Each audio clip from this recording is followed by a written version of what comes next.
تمام تعریفیں اللہ تعالیٰ جل مجدہ الکریم کے لیے، درود و سلام نبی اکرم نور مجسم شفیع معظم احمد مجتبیٰ جناب حضرت محمد مصطفیٰ صلی اللہ تعالیٰ علیہ وسلم کی ذات والا صفات کے لیے حمد و صلوات کے بعد، عزیز دوستو، بزرگوں اور بھائیوں،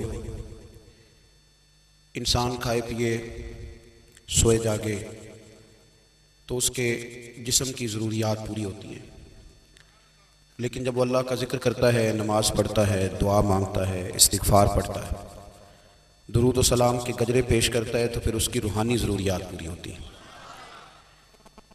آج جس زمانے میں ہم وقت گزار رہے ہیں، لوگوں کی جسمانی ضروریات پوری کرنے کے لیے، غذائی ضروریات پوری کرنے کے لیے بہت سارے بندوبست کیے جا رہے ہیں، لیکن جتنا لوگ اپنی ظاہری ضروریات میں خود کفیل ہوتے جا رہے ہیں، اتنا ہی زیادہ وہ روحانی طور پر کمزور ہوتے جا رہے ہیں۔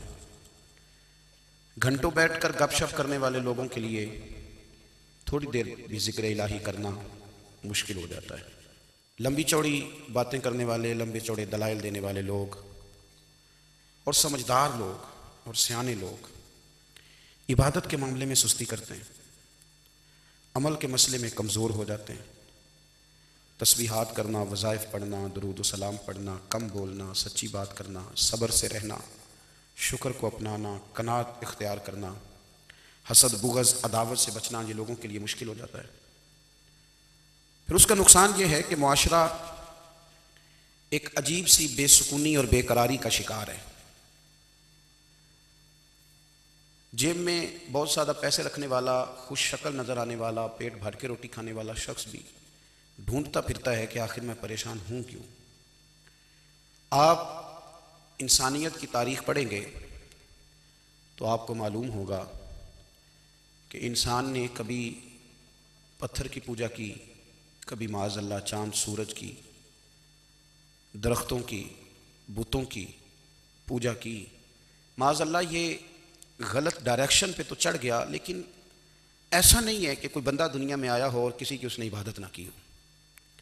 اس لیے کہ اللہ تبارک و تعالیٰ نے جس طرح ہمارے جسم میں کھانے کی طلب رکھی ہے، پینے کی طلب رکھی ہے، سونے کی طلب رکھی ہے، اسی طرح اللہ تعالیٰ نے عبادت کے لیے طلب رکھی ہے جسم میں۔ یہ تو ہوا کہ انسان گمراہ ہو گیا، غلط رستوں پہ چل نکلا، اس نے جھوٹے معبودوں کی طرف معاذ اللہ توجہ کر لی، لیکن وہ کسی نہ کسی کے سامنے جھکتا رہا، چونکہ اس کے وجود میں طلب تھی، شوق تھا اسے کہ وہ عبادت کرے۔ اللہ تبارک و تعالیٰ جب مسلمان کو توفیق دے اور اللہ کی بارگاہ کی جانب وہ رجوع کرے، تو پھر اس کا رویہ یہ ہونا چاہیے کہ اس کی توجہ ہو اللہ کی جانب۔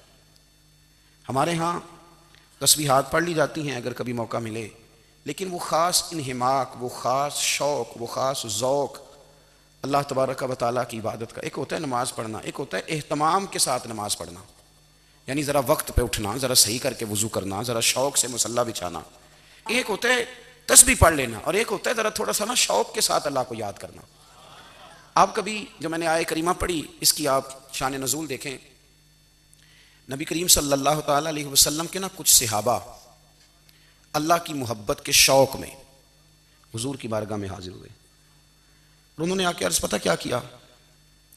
عرض کرنے لگے، یا رسول اللہ صلی اللہ تعالیٰ علیہ وسلم، سالوں بیت گئے ہیں سجدے کرتے ہوئے، حضور سالوں بیت گئے ہیں تسبیح پڑھتے ہوئے، سالوں بیت گئے کہتے ہوئے کہ سبحان اللہ وہ پاک ہے، ہمیں سالوں بیت گئے یہ کہتے ہوئے کہ اللہ اکبر وہی سب سے بڑا ہے، سالوں بیت گئے کہتے ہوئے کہ الحمدللہ ساری تعریفیں اللہ کے لیے، سالوں بیت گئے اس کی تسبیح کرتے، تحلیل کرتے، تکبیر کہتے۔ حضور اب نہ ہمارا اپنے رب سے ملنے کو جی چاہتا ہے، کبھی اے حقیقت منتظر نظر آ نہ لباس مجاز میں، لاکھوں سجدے تڑپ رہے ہیں میری جبین نیاز میں۔ اور اقبال کہنے لگے کہ تیرے عشق کی انتہا چاہتا ہوں، تو میری سادگی دیکھ کیا چاہتا ہوں، میرا ذرا سا تو دل ہے مگر شوق اتنا، میں وہی لن ترانی سنا چاہتا ہوں۔ میرا بھی دل کرتا ہے کہ اللہ میں تجھے کہوں، میں تجھے دیکھنا چاہتا ہوں، جس طرح حضرت موسیٰ کلیم علیہ السلام نے کہا تھا، اور تو مجھے کہے کہ لن ترانی، تو نہیں دیکھ سکتا، ذرا سا تو دل ہے مگر شوق اتنا، میں بھی وہی لن ترانی سنا چاہتا ہوں۔ پھر کہنے لگے بھری بزم میں راز کی بات کہہ دی، بڑا بے ادب ہوں سزا چاہتا ہوں۔ دیکھو سب لوگوں کے بیچ ہی میں نے یہ کہہ دیا۔ میرے عزیز، صحابہ نا شوق میں، کتنے سارے لوگ ہیں آپ، کتنی ماشاءاللہ بڑی تعداد میں آپ آئیں، ہم بھی کبھی اس شوق میں گئے ہیں کہ ہمارے رب کو دیکھنے کو دل چاہتا ہے، ہمارا جی چاہے وہ کبھی ہمیں ملے، ہم کبھی اس کی زیارت کریں، اس کی بارگاہ کرم میں ہم حاضر ہوں۔ صحابہ نے عرض کیا یا رسول اللہ صلی اللہ تعالی وسلم ہمارا رب کہاں ہے؟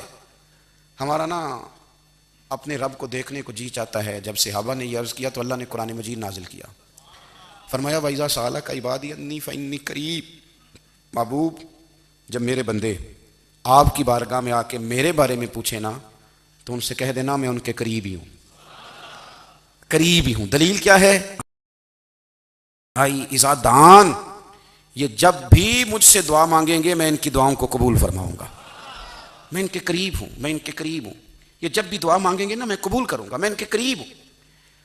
اللہ تبارک و تعالیٰ کے بندے اللہ سے محبت کرتے، رب کی بارگاہ میں جھکتے، اس کو اپنے دکھ سناتے، اس کے پیارے محبوب صلی اللہ تعالیٰ علیہ وسلم کا وسیلہ لے کے اس کے حضور حاضر ہو جاتے، پیشانیاں سجدوں سے روشن ہوتی۔ ہم نا ہر چیز کے لیے وقت نکالتے ہیں، ہر چیز کے لیے، لیکن عبادت کے لیے وقت نہیں نکالتے۔ ہر شے آباد ہے، ہر شے، ہماری فیس بک بھی آباد ہے، واٹس ایپ بھی آباد ہے، ہمارے ٹویٹر بھی آباد ہیں، ہماری ہر چیز آباد ہے۔ سب سے کم آباد ہمارا مصلی رہ گیا ہے، سب سے کم۔ وہ لوگ اب ڈھونڈنے سے ملتے ہیں جن کی بغل میں مصلی ہوتا تھا۔ میرے بھائی آپ کتنا کو دنیا کے پیچھے بھاگو گے تھکا دے گی، کتنا دولت کے پیچھے بھاگو گے تھکا دے گی۔ آپ جب اپنی زندگی میں جمع تفریق کرو گے نا تو مرتے وقت احساس ہوگا کہ سارا کچھ تو لوگوں کے لیے کیا، اپنے لیے تو کر ہی کچھ نہیں سکے۔ اور ہم عبادت کے معاملے میں بہانے بازی بھی کرتے ہیں، ہم کہتے ہیں اوہو رزق کمانا بھی تو عبادت ہی ہے نا، تو میں حلال روزی کے لیے جا رہا ہوں، یہ بھی تو عبادت ہے نا۔ میری طرح کے لوگ کہہ دیتے ہیں کہ میں سویرے اٹھ کے مدرسے میں کچھ اسباق دیکھتا ہوں تو یہ بھی تو عبادت ہے، میں بیان کرنے کے لیے مطالعہ کرتا ہوں تو یہ بھی تو عبادت ہے نا، اتنے لمبے سفر کر کے ملک میں دنیا میں گھومتا ہوں تو یہ بھی تو میں عبادت ہی کر رہا ہوں۔ اب اسپیشل نفلوں کے لیے وقت کس طرح نکلے، اسپیشل کر کے تسبیح میں کیسے چلاؤں، میں سارا کچھ ہم بہانے بنا لیتے ہیں نا۔ میرا سوال یہ ہے کہ یہ ساری باتیں صحابہ کو، نبی کریم کو، دیگر لوگوں کو بھی تو پتہ تھی نا، لیکن اب غور تو کریں 23 سال حضور کو وقت ملا، مختصر وقت ظاہراً تبلیغ کرنے کے لیے، پوری دنیا میں دین بھی پھیلانا ہے، گھر میں 11 ازواج ہے، 4 بیٹیاں ہیں، ان کی اولادیں، سارے کام کاج بھی دیکھنے ہیں۔ لیکن سیدہ طیبہ طاہرہ حضرت عائشہ صدیقہ رضی اللہ تعالیٰ عنہ فرماتی ہیں سارا دن تبلیغ کرتے، ہر غلام کے دکھ سنتے، گھر میں آتے تو اپنے گھر والوں کا خیال کرتے، کام میں ہمارا ہاتھ بٹاتے۔ قربان جاؤں، کہتی ہیں زمانہ سارا سو جاتا لیکن آمنہ کے لال مصلی بچھا لیتے۔ دنیا سو گئی، ساری سب سو گئے، جو خدام تھے، وہ جو غلام تھے وہ سو گئے۔ صحیح مسلم میں لفظ ملیں گے، سیدہ پاک فرماتی ہیں او میرے نبی کے غلاموں، میں نے یہ رنگ بھی دیکھا ہے کہ حضور نے اتنا کھڑے رہے، اتنا قیام کیا، اتنا قیام کیا کہ مقدس پیروں میں ورم آ گئے، سوج گئے پیر، اتنے بڑے۔ دل پہ ہاتھ رکھ کے نہیں بتا سکتا کہ میرے کبھی نماز میں پیر سوج گئے ہوں، کوئی نہیں بتا سکتا۔ بچوں کی روٹی کماتے تھک گئے بات الگ ہے، ہم سیر کرنے گئے تو تھک گئے بات الگ ہے، لیکن عبادت میں یہ بھی تو مسلم شریف ہے نا، یہ بھی تو دین ہے نا، یہ بھی تو حضور کی سنت ہے، یہ بھی تو وہ چیز ہے جو کریم کی آنکھوں کی ٹھنڈک ہے۔ سیدہ فرماتی ہیں پیروں میں ورم آ گئے اور ساری رات ہی حضور نے نماز پڑھی اور ایک ہی آیت بار بار دہرائی۔ مسجد نبوی میں بلال حبشی نے فجر کی اذان دے دی اور حضور ابھی مصلی پہ تھے، کریم فارغ ہوئے۔ میں نے عرض کی یا رسول اللہ صلی اللہ علیہ وسلم آپ کے تو صدقے اللہ اگلے پچھلوں کے گناہ معاف کرے گا، تو آپ اتنی آہوزاری کیوں فرماتے ہیں؟ آپ تو شفیع ہیں، آپ تو انبیاء کے امام ہیں۔ تو حضور نے فرمایا عائشہ تم نے گنوایا ہے نا میرے اللہ کی مجھ پر کتنی رحمت ہے، افلا اکون عبدا شکورا، فرمایا اگر اس نے اتنی نعمتیں دی ہیں تو کیا میں اس کا شکر گزار بندہ نہ بنوں، میں شکر گزار بندہ نہ بنوں اس کا؟ پھر اگر اتنی نعمتیں اس نے دی ہیں، مجھے اتنا نوازا ہے، تو پھر میں اس کے سامنے سجدے نہ کروں؟ او میرے بھائی، بڑے قابل فخر لوگ ہیں ہم کہ ہم نبی پاک کے غلام ہیں، ہم قابل فخر ہیں کہ نبی کریم کے غلام ہیں۔ کیا کبھی اس غلامی کے شکرانے میں بھی 2 نفل پڑھے کہ یا اللہ تیرا شکر ہے تو نے ہمیں حضور کا غلام بنایا ہے؟ یاد رکھیں کہ اپنی روحانی زندگی کو آباد کریں، استغفار پڑھیں، تسبیحات کریں۔ حضرت عبداللہ ابن عمر رضی اللہ تعالیٰ عنہ حضرت عمر کے صاحبزادے ہیں، مکہ مکرمہ میں ان کی قبر ہے۔ میں نے جب انہیں پڑھا تو مجھے ان سے بڑا پیار ہو گیا، لیکن آپ کو پتہ ہے وہاں جا کے کسی شخص کا مزار تلاش کرنا یا پوچھنا ایک مشکل کام ہوتا ہے۔ تو ایک دفعہ میں مکہ شریف میں حاضر تھا، تو ایک گاڑی والا ڈرائیور مجھے کہنے لگا کہ مولانا میں آپ کو جانتا ہوں، مجھے آپ سے محبت ہے، ایک بات بتاؤں آپ کو۔ میں نے کہا بتاؤ۔ کہنے لگا حضرت عبداللہ ابن عمر کی قبر دیکھنی ہے؟ میں نے کہا یہ تو نہیں کہہ رہا، یہ کسی نے بندوبست کرایا ہے، یہ اللہ نے تیرے دل میں بات ڈالی ہے، یہ ہو گیا تو لے چل مجھے۔ حضرت عبداللہ ابن عمر کو نبی پاک نے فرمایا تھا راجل صالح، یہ نیک بندہ ہے، یہ متقی آدمی۔ حضرت عبداللہ ابن عمر رضی اللہ تعالیٰ عنہ سیدنا فاروق اعظم رضی اللہ تعالیٰ عنہ کے صاحبزادے ہیں، اور ان کی ہمشیرہ سیدہ حفصہ رضی اللہ تعالیٰ عنہ حضور کی زوجہ محترمہ۔ ایک دن اپنی ہمشیرہ سے کہنے لگے کہ نبی کریم صلی اللہ تعالیٰ علیہ وسلم گھر میں آئے نا، اور اگر حضور غم امت میں پریشان نہ ہوں، طبیعت کو حشاش بشاش دیکھو، تو ذرا پوچھنا تو صحیح حضور کا میرے بارے میں کیا خیال ہے، پوچھنا تو صحیح کہ کریم کی بارگاہ میں میرا کیا مقام ہے، میرے بارے میں حضور کیا فرماتے ہیں۔ اب بہن کو کام بتائے اور بتائے بھی بھائی، اور پھر بہن وہ کام نہ کرے، یہ تاریخ میں ہوتا نہیں۔ حضرت عمر فاروق رضی اللہ تعالیٰ عنہ کی صاحبزادی ام المومنین رضی اللہ تعالیٰ عنہ فرماتی ہیں کہ میں تو بس منتظر تھی، انہوں نے تو کہا تھا نا کہ اگر تم حشاش بشاش دیکھو تو بات کرنا، لیکن حضور تشریف لائے، میری باری تھی، میرے گھر تشریف لائے، کھانا پیش کیا تو فوراً میں نے عرض کی حضور ایک بات پوچھنی تھی۔ تو حضور نے فرمایا پوچھیے۔ میں نے عرض کی حضور میرے بھائی عبداللہ ابن عمر کے بارے میں آپ کا کیا خیال ہے؟ نوجوانوں میری بات پہ غور کرنا، میرے بھائی کے بارے میں آپ کا کیا خیال ہے؟ تو نبی کریم صلی اللہ تعالیٰ علیہ وآلہ وسلم نے میری طرف دیکھا، اور پھر حضور زیر لب تھوڑا مسکرائے، اور بریلی کے امام کہتے ہیں کہ حضور مسکرا دیتے تھے نا تو جو بڑا دکھی ہوتا تھا وہ بھی ہنس پڑتا تھا۔ اب سوال پیدا ہوتا تھا کہ پھر تو اس مسکراہٹ کے لیے انتظار کرنا پڑتا ہوگا کئی مہینے کہ حضور مسکرائیں تو رونے والے ہنسیں، تو اعلیٰ حضرت فرماتے ہیں نہیں، انتظار نہیں کرنا پڑتا، یہ مسکراتے رہنا تو حضور کی عادت ہے۔ جس کی تسکین سے روتے ہوئے ہنس پڑے اس تبسم کی عادت پہ لاکھوں سلام، یعنی یہ تو عادت ہے حضور کی مسکراتے رہنا، اس کے لیے انتظار نہیں کرنا پڑتا۔ بھائیو آپ خیال رکھیں گے، غور کریں گے، حضرت عبداللہ ابن عمر رضی اللہ تعالیٰ عنہ کے بارے میں پوچھا تو سیدہ فرماتی ہیں کہ نبی کریم صلی اللہ تعالیٰ علیہ وسلم نے زیر لب مسکرائے اور فرمایا حفصہ تیرا بھائی ہے تو اچھا، لیکن میں نے سنا ہے کہ عشاء کی نماز پڑھتا ہے تو فجر تک سویا ہی رہتا ہے۔ او نوجوانوں، 10 بجے تک سونے کی بات نہیں ہوئی، 9 بجے تک سونے کی بات نہیں ہوئی، 11 بجے اٹھنے کی بات نہیں۔ حضور فرمانے لگے میں نے سنا ہے کہ عشاء کی نماز پڑھ کے سو جاتا ہے اور فجر تک سویا ہی رہتا ہے، اسے چاہیے کہ تہجد کے وقت اٹھا کرے، اللہ کی بارگاہ میں حاضر ہوا کرے، آہوزاری کرے، سجدے کرے، عبادت کرے، اٹھتا ہے اور فجر میں جا کے اٹھتا ہے۔ حضرت جناب حفصہ رضی اللہ تعالیٰ عنہ کہتی ہے میں نے جناب عبداللہ ابن عمر کو پیغام دیا اور میں نے کہا میرے جوان بھائی سن، نبی پاک نے فرمایا ہے تو اچھا پر تہجد میں نہیں اٹھتا، نفل نہیں پڑھتا۔ او میری ملت کے جوانوں، مزہ نہیں آ جاتا جب ساری دنیا سوئی ہو، ساری دنیا، اور بستر بھی گرم ہو اور نیند بھی پورا غلبہ کر رہی ہو، اور اچانک گھنٹی بجے دماغ میں، آنکھ کھلے، گھڑی پہ نظر پڑے، 3:30 4 بجے کا پیغام گھڑی بتائے، اور کوئی چڑھتی جوانی والا اٹھ کے وضو کرے، اور جب وہ مصلی کھول کے بچھائے تو مدینے والے محبوب کہتے ہیں کہ ہر نماز پہ رب ثواب دیتا ہے، اور جو اٹھ کے تہجد کی نماز پڑھے اسے دیکھ کے تو رب مسکراتا ہے، جو اس کی شان کے لائق ہے، جو اس کی شان کے لائق، وہ مسکراتا ہے، خوش ہوتا ہے کہ میرا بندہ تہجد میں اٹھ گیا، وہ مسکراتا ہے۔ کاش ہماری صبحیں کبھی اپنے مالک کے نام ہو جائیں، کاش کے صبحیں۔ حضرت ابو الحسن رحمۃ اللہ تعالیٰ علیہ حضرت معاذ ابن جبل رضی اللہ تعالیٰ عنہ کے پاس بیٹھا کرتے تھے، فرماتے ہیں ان سے جو پیار بڑھا تو پھر میرا مصلی سے بھی بڑھ گیا۔ تابعی ہیں، فرماتے ہیں صحابی رسول سے محبت ہوئی تو ذکر سے بھی ہو گئی، پھر درود شریف سے بھی ہو گئی، محبت ان سے بڑھی تو پھر اللہ نے مسجد کا پیار بھی بڑھا دیا۔ آپ فرماتے ہیں کہ میری ہر وقت طبیعت چاہتی تھی کہ بس اللہ اللہ کروں، بس اللہ اللہ کروں، بس نہ میں ذرا تھوڑی جان چھڑاؤں لوگوں سے، 10 منٹ ملیں تو میں کچھ 4 نفل پڑھ لوں، میں تھوڑا سا نہ بچوں لوگوں سے، اور مجھے تسبیح ملے تو میں نہ کچھ 400-500 دفعہ استغفار پڑھوں، سبحان اللہ، الحمدللہ، اللہ اکبر، لا حول ولا قوت الا باللہ، میں نہ تسبیحات پڑھوں۔ فرماتے ہیں کہ بچے تھے گھر میں 6-7، غربت تھی، کام ملتا کوئی نہیں تھا، اور میں کام چور نہیں تھا، کام ڈھونڈتا تھا، پر اللہ کی قدرت کے کام نہیں ملتا تھا۔ فرماتے ہیں کہ میں نے ایک دن اپنی اہلیہ سے کہا کہ آج میں پھر جاتا ہوں کام ڈھونڈنے، تو میری بیوی بڑی فرما بردار تھی، پر اس دن نہ غربت کے ہاتھوں تنگ آ کے کہنے لگی آج نہ کوئی تو چیز لے کے آیا تو مجھ سے بچوں کی بھوک نہیں دیکھی جاتی، یہ سب روگاں دا روگ محمد جس دا نام غریبی، کنڈ بلا کے لنگ جاندے نہیں دوست یار قریبی، آج نہ کچھ لے کے آیا تو میں بچے لے کے چلی جاؤں گی۔ شیخ فرماتے ہیں کہ میں بڑا پریشان گھر سے نکلا، پر میں نے صبح سے لے کے زور تک کام ڈھونڈا، کام ملا کوئی نہیں، تو میرے دل میں خیال آیا چلو کام نہیں ملتا تو اللہ اللہ تو کرے نا، چلو بندوں کی مزدوری نہیں ملتی تو رب کریم کی عبادت ہی کرتے ہیں. فرماتے ہیں کہ میں نے نا فرات کے پانی سے وضو کیا نہر کے, شدید دھوپ تھی, ساتھ ریت تھی اور ریت تپ رہی تھی. میں نے اپنا رومال وہیں مصلی کے طور پر بچھا لیا اور فرماتے ہیں کہ زور سے لے کر عصر تک نماز پڑھی, دھوپ بھی پورے زور پہ پر میرے سجدے کا ذوق بھی پورے زور پہ. فرماتے ہیں سورج بھی چمک رہا ہے اور رب کی عبادت کا ذوق بھی پورے زور پہ. میں سجدہ کروں تو پھر میرا اٹھانے کو جی نہ چاہے.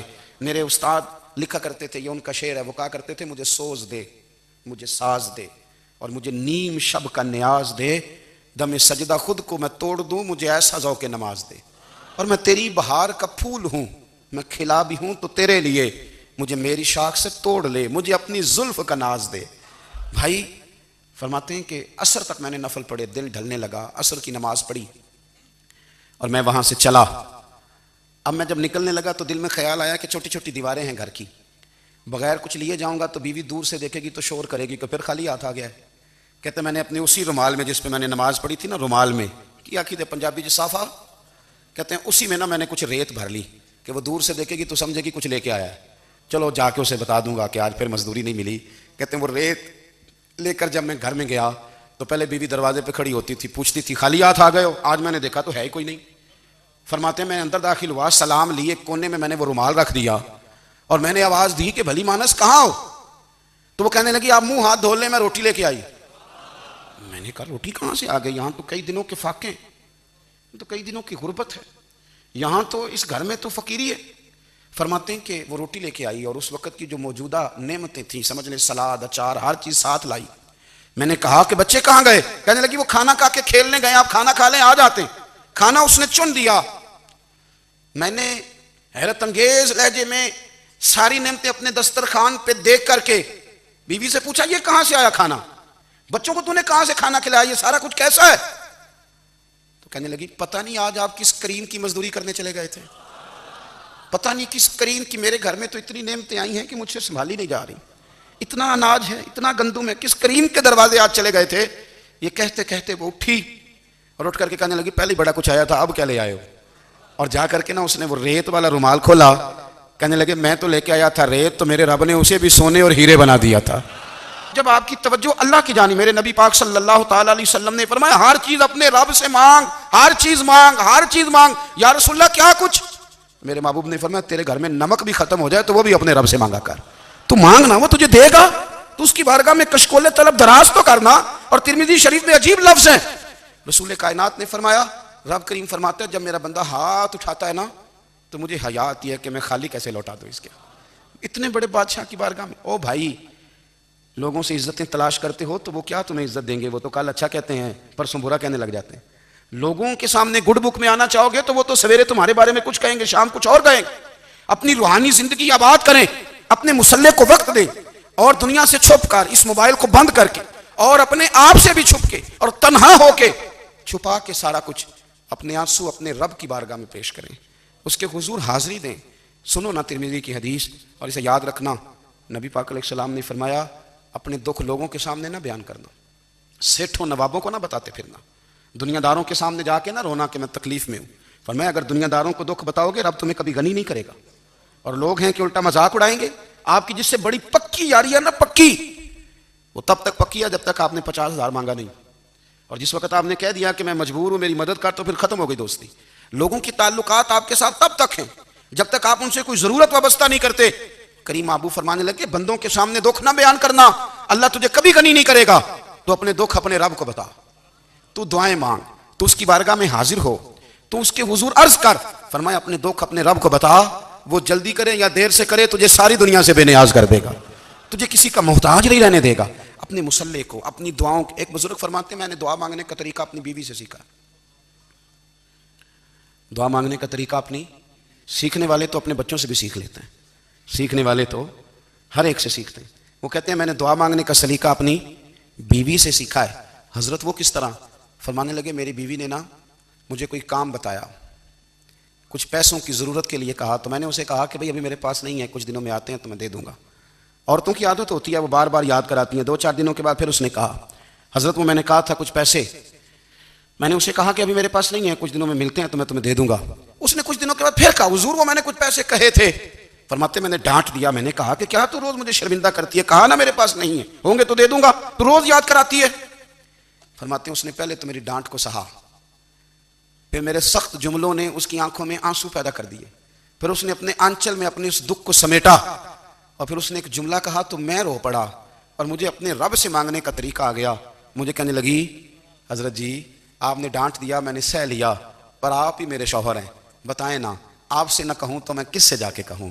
فرماتے ہیں میں رو پڑا، اور میں کھل کے رویا، اور میں تڑپ کے رویا، اور پھر میری سسکیاں بند گئیں۔ تو مجھے کہنے لگی آپ کو کیا ہوا؟ میں نے کہا مجھے بھی دعا مانگنی آ گئی ہے، جب میں اسے کہوں گا نا اللہ تو ہی میرا رب ہے، میں تجھ سے نہ کہوں تو میں کس سے جا کے کہوں؟ میں کیوں کسی بندے سے سوال کروں؟ میں کیوں کسی دنیا دار سے کہوں؟ میں تیرے بندوں کا، نیک بندوں کا وسیلہ لے کے، تیرے محبوب کی غلامی لے کے تیری بارگاہ میں آیا، تجھ سے نہ مانگوں تو کس سے مانگوں؟ سمجھ آ گئی ہے؟ جب میں اس رنگ میں مانگوں گا تو پھر رب میرے اوپر بڑا ہی فضل فرمائے گا، وہ میرے اوپر بڑی رحمت کرے گا، وہ میرے لیے آسانیاں کرے گا۔ عزیز دوستو، ہم اس طرح کرنے لگ گئے ہیں کہ ہم نے نا اپنے تعلقات پر اعتماد کرنا شروع کر دیا ہے۔ میرے تعلقات بہت ہیں، ہم نے اپنی دولت پر اعتماد کرنا شروع کر دیا ہے، میرے پاس دولت بہت ہے، ہم نے اپنے علم پر، اپنی شہرت پر اعتماد کرنا شروع کر دیا ہے کہ میرے پاس فلاں چیز بہت ہے۔ یاد رکھنا، جب بے نیاز اپنی صفت بے نیازی دکھاتا ہے تو بڑی بڑی دولتوں والے مجبور نظر آتے ہیں۔ بھائیو، جب انسان کا رشتہ اپنے مالک کے ساتھ ہوتا ہے پھر تو غم بھی کچھ نہیں کہتے، پریشانیاں بھی کچھ نہیں کہتی، پھر تو زندگی صبر والی، پھر تو زندگی توکل والی، پھر تو زندگی بھروسے والی، پھر انسان اپنے آپ کو رسوا نہیں کرتا، دنیا داروں سے امیدیں اس کی ختم ہو جاتی، امیدیں اللہ رسول سے لگا لیتا ہے، مضبوط ہو جاتا ہے، مضبوط، طاقتور ہو جاتا ہے، خوددار ہو جاتا ہے، باوقار باعزت ہو جاتا ہے۔ حضرت بہلول دانا رحمۃ اللہ علیہ بیٹھے تھے تو ہارون رشید حج کر کے آ رہا تھا، تو رستے میں حضرت شیخ سے ملاقات ہو گئی تو السلام علیکم کے بعد کہنے لگا حضور کوئی حکم ہو تو بتائیے گا۔ تو حضرت بہلول دانا فرمانے لگے تیرا رب کون ہے؟ اس نے کہا اللہ۔ تو فرمایا میرا کون ہے؟ کہا اللہ۔ فرمانے لگے تو بڑا ہی بیوقوف ہے، کیا تو یہ سمجھتا ہے کہ رب ہارون رشید کو تو دے گا اور بہلول دانا کو بھول جائے گا؟ تیرا بھی وہی رب ہے، میرا بھی وہی رب ہے، اس نے اگر تجھے دے کے آزمایا ہے تو ہو سکتا ہے مجھے نہ دے کے آزما رہا ہو، جب اس کی حکمت کے تقاضے ہوں گے تو عطا کرے گا اور دے گا، تو جا اپنا کام کر۔ بھائی، اپنی روحانی زندگی، اپنی عبادات، اپنے وظائف، اپنے روزمرہ کے معاملات، اپنی دعائیں، اپنا استغفار، دیکھو کوئی مشکل کام تو نہیں، 2 رکوع ہیں سورہ واقعہ کی اگر رات کو پڑھ لی جائے تو۔ میں کس طرح یہ بات بیان کروں کہ تعویذ بانٹنا آسان ہے اور وظیفہ بتانا مشکل ہے؟ سارا دن تعویذ بانٹیں تو لوگ لینے کو تیار ہیں، اور اگر آپ وظیفہ بتائیں تو کہتے ہیں تو مشکل کام ہے۔ او خدا کے بندے، اگر آپ کا تعلق قرآن پاک کے ساتھ مضبوط ہو، قرآن پاک کے ساتھ اگر آپ کا رشتہ ہو، لوگ سفارشیں ڈھونڈتے ہیں نا دنیا میں، کوئی تعلق مل جائے تو میرا کام ہو جائے، دنیا میں اتنا مشکل معاملہ ہے، آخرت میں مجھے بتائیے گا کتنا مشکل معاملہ ہوگا۔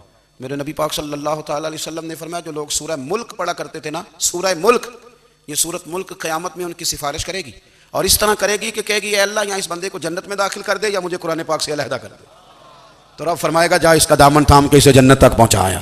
آپ بات کو سمجھیں، جب آپ کے تعلقات اپنے معاملات کے ساتھ مضبوط ہوں گے، یہ نبی کریم نے وعدہ کیا ہے کہ تو سورت واقعہ پڑھ تیرے گھر میں فاقہ نہیں آئے گا۔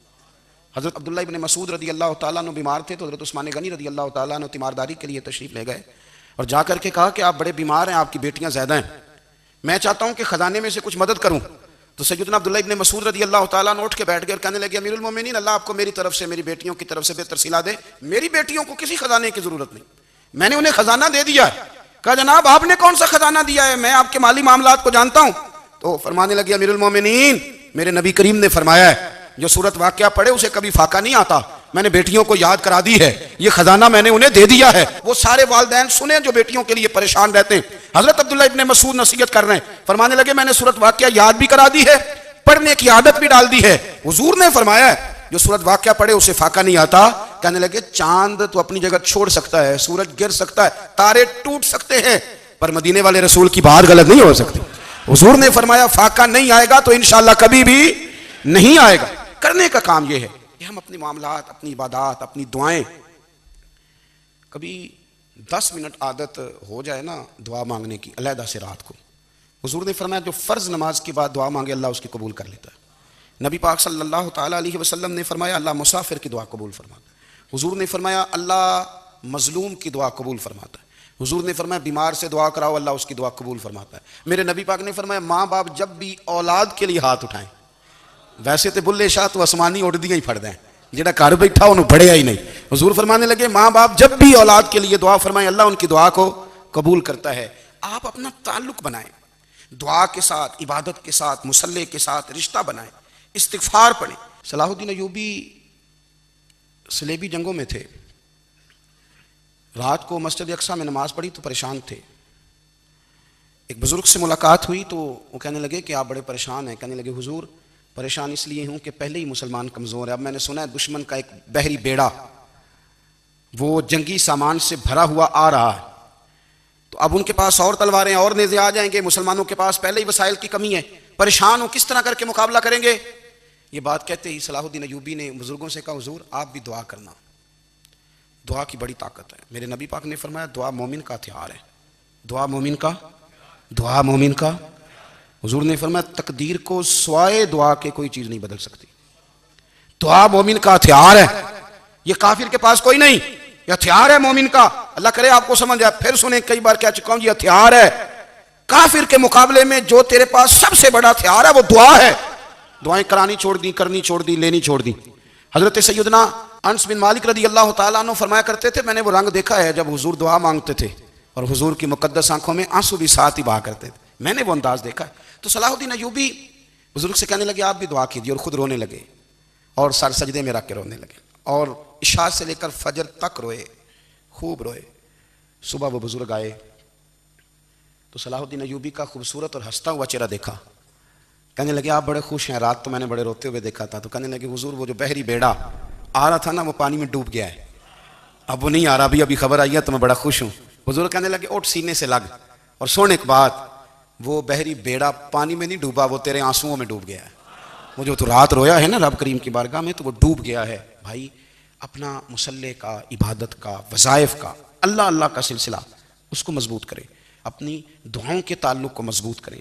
دعائیں بڑے انقلاب برپا کر دیتی ہیں. ہم تھوڑے تھوڑے نا جب سے خشک ہوئے ہیں نا, خشک, اور میری تو جماعت ہی صوفیاء کی جماعت تھی. ہم تو داتا علی اجمیری کی جماعت سے, ہم تو خواجہ اجمیری کی جماعت سے, ہم تو شیخ احمد فاروق سرہندی کی جماعت سے, ہم تو صوفیاء کی جماعت. ہماری جماعت نے بھی وہ تعلق جو ہمارے بزرگوں نے بنایا. بزرگ اللہ کے قریب کیسے جاتا ہے؟ تو ہمارے یہاں نا بہت سارے لوگ کہتے ہیں جی نظر ہو گئی تو کام ہو گیا. بھائی جو بخاری مسلم میں طریقہ ہے نا اللہ کا قرب پانے کا وہ تو نفل ہے.